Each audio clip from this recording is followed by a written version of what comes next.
I'm not sure if I met Danny Kaye, the comedian, but I was at a banquet in Milwaukee, and he was the program for the night.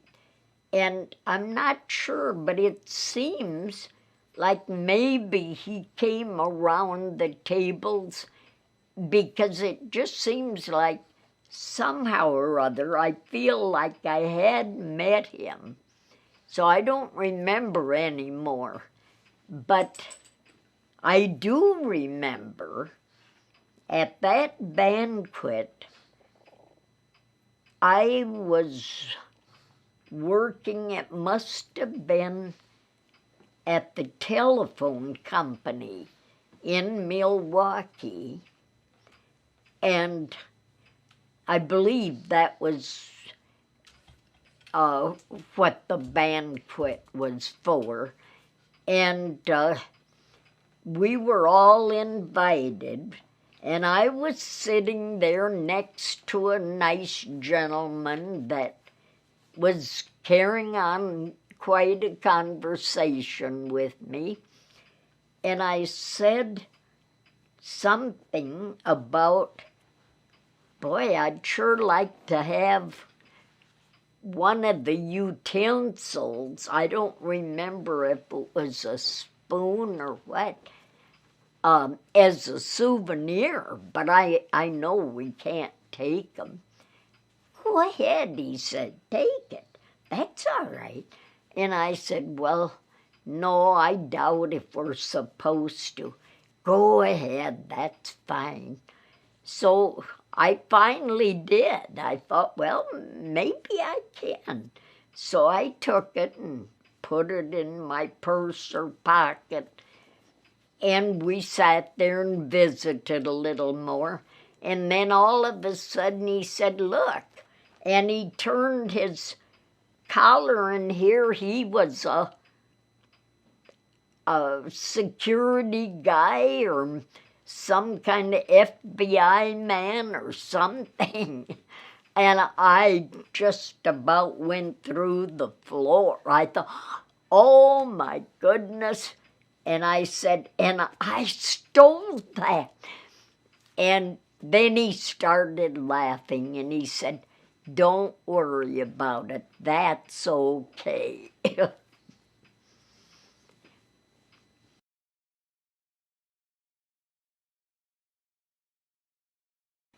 When I moved to Milwaukee, I was a sophomore, and I did meet, well, it was my girlfriend lived in the house next to us. Upstairs, their apartment was. Downstairs, there were a couple of boys that lived there, and then their cousin moved to town. A lot of people that were living in Milwaukee at that time came to work for the defense plants where they made ammunition or different things for the war anyway. And so this cousin of theirs that moved from, I believe it was Minnesota, I'm not sure, or northern Wisconsin, one of the two anyway. Well, I think his father moved here to work for some kind of defense project. And I met him, and I always liked him. He was a really nice guy. His name was Raleigh DeRusso.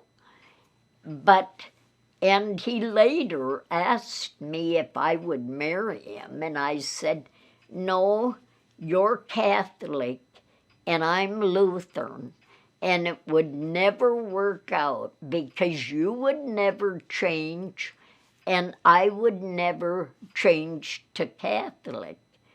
So we did more or less break up, but I think we always were friends. We liked each other.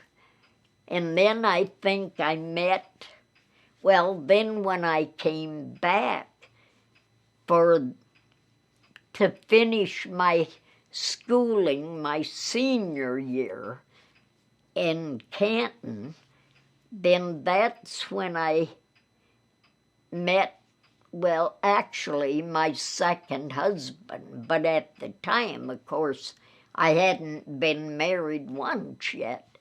But he was a brother to what I called my aunt.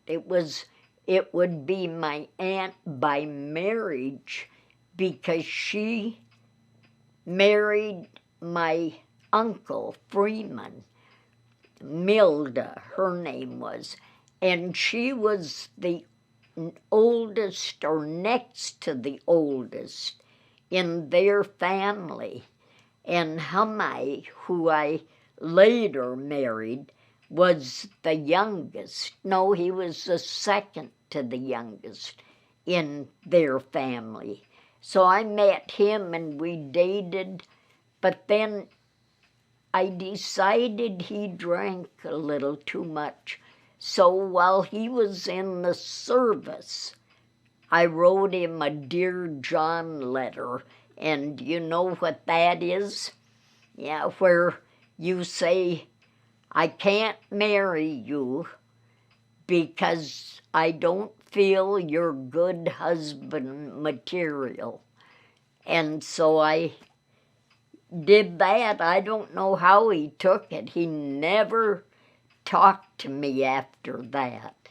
So I don't know. He never answered my letter or anything like that. So, but that's kind of mean of a girl. But I really thought I'd better stop it right then. And I think, no, I wasn't going with Merle yet, because I didn't go out with him until after I graduated from Canton and moved back up here to Sioux Falls.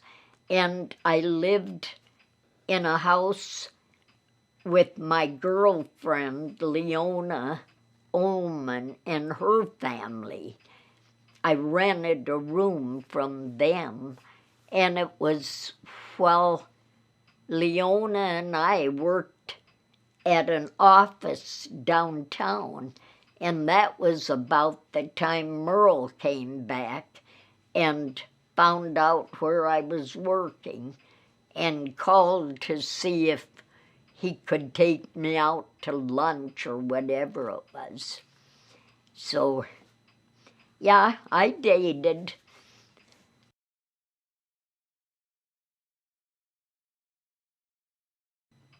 Well, for goodness sakes, I can't remember who I went with.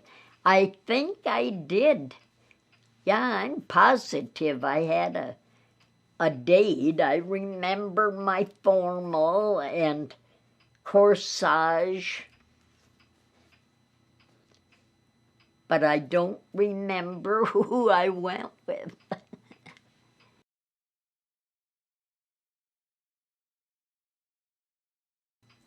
Probably Raleigh in Milwaukee.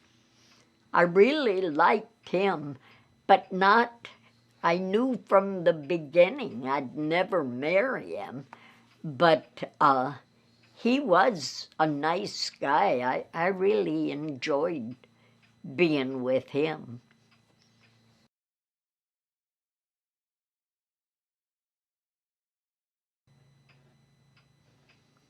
It must have been with him.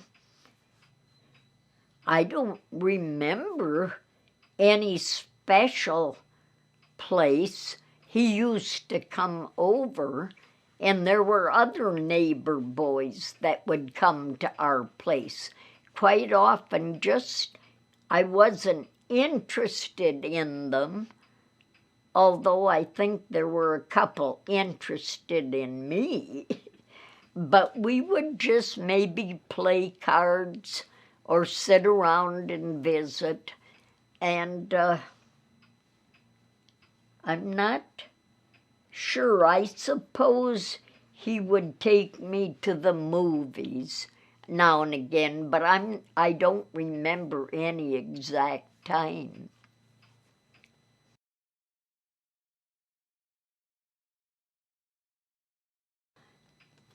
You know, I'm getting so old. It kind of, I'm not sure I remember exactly.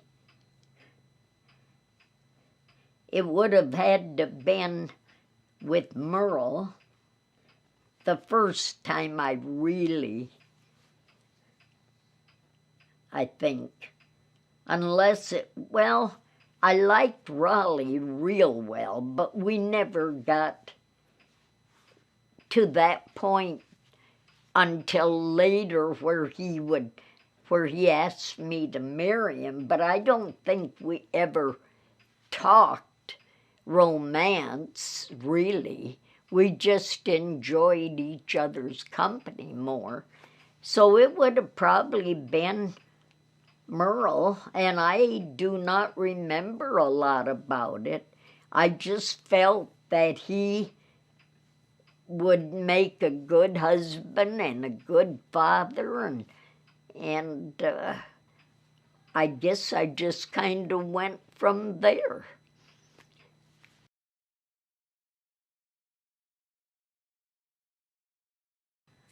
Well, I knew Merle because they lived at one time, they lived in the same apartment house that we lived in. And so we got acquainted with his family.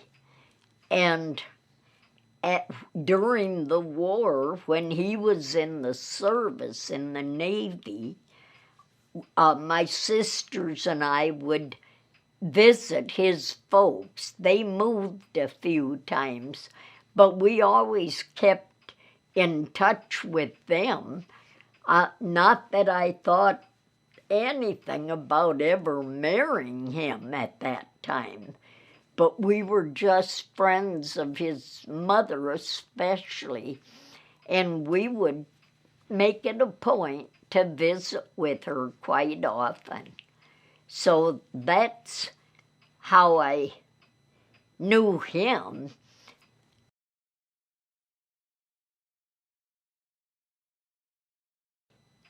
Not really. It seemed like we had been somewhere out to eat or something, and we were sitting in front of the house where my girlfriend lived, where I was renting a room. And I think that's when he asked me, and I accepted. I'm not real sure, actually, but I think that was when.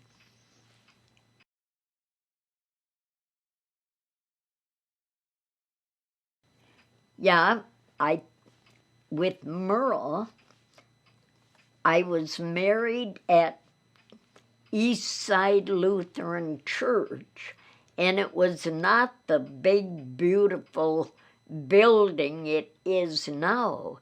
It was on Cliff Avenue.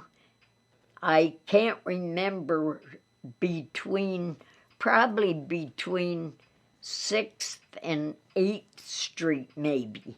There was a little church in the middle of the block, and that was East Side Lutheran. And that's where we were married. It was just a tiny church, and I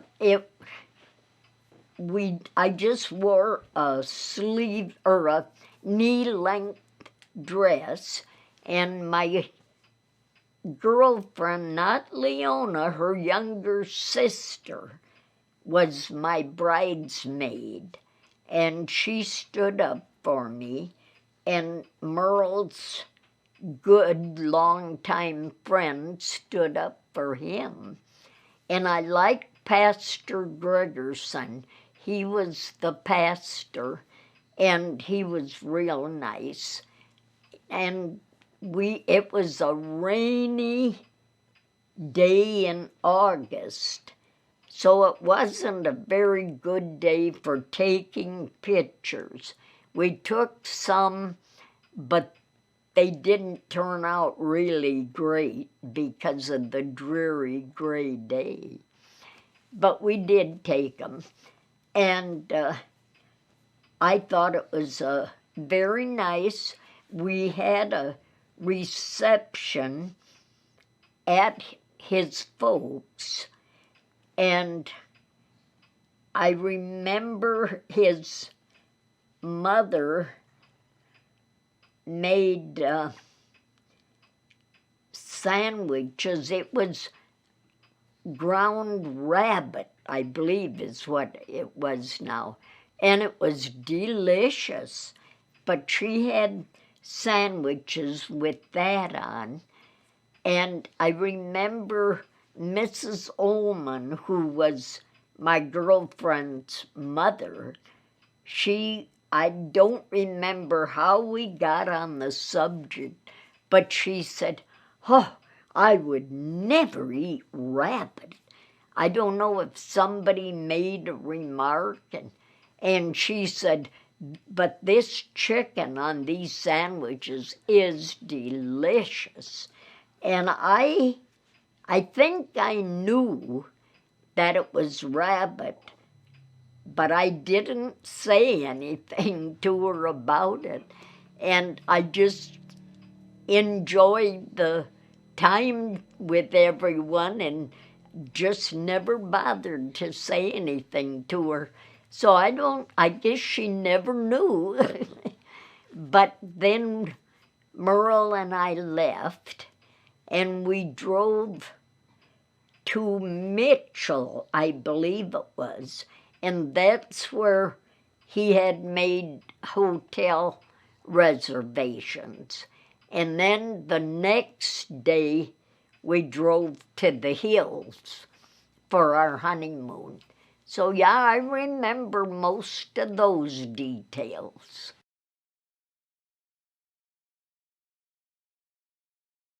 With Clarence? Yeah, you know, I kept saying to him when he came back and got back into my life, "You've been married and divorced, so I will never marry you."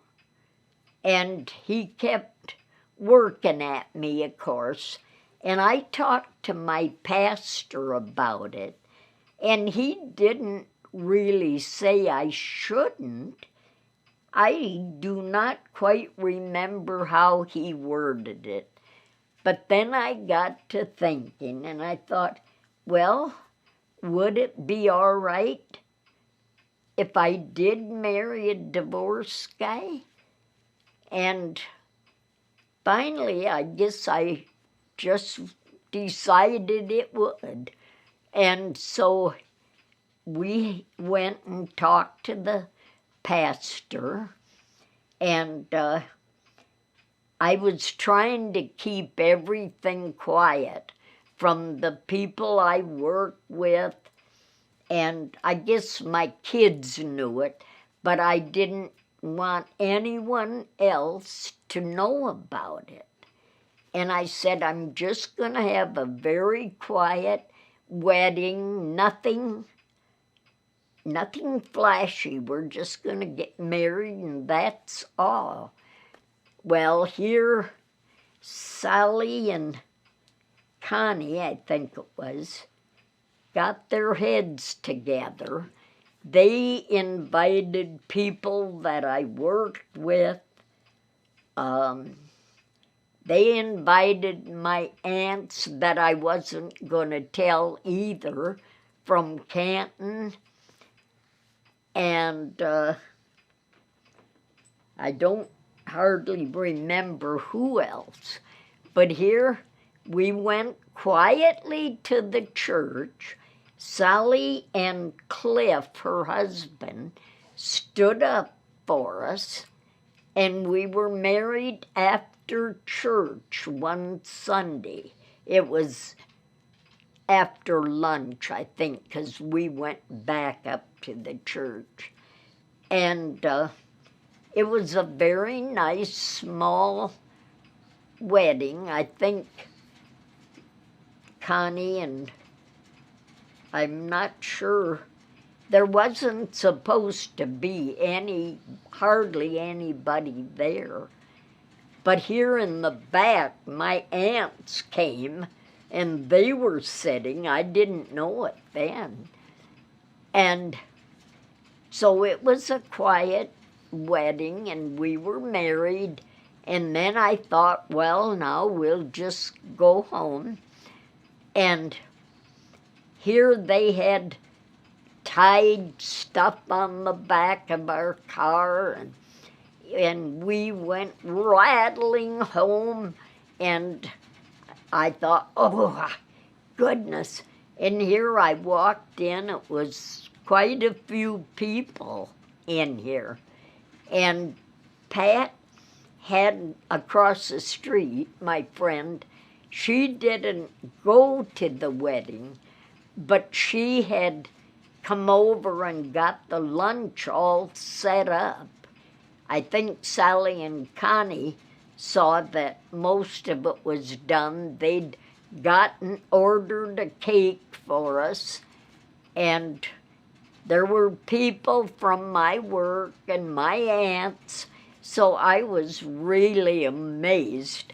I scolded Sally and Connie. I said, you weren't supposed to tell anyone.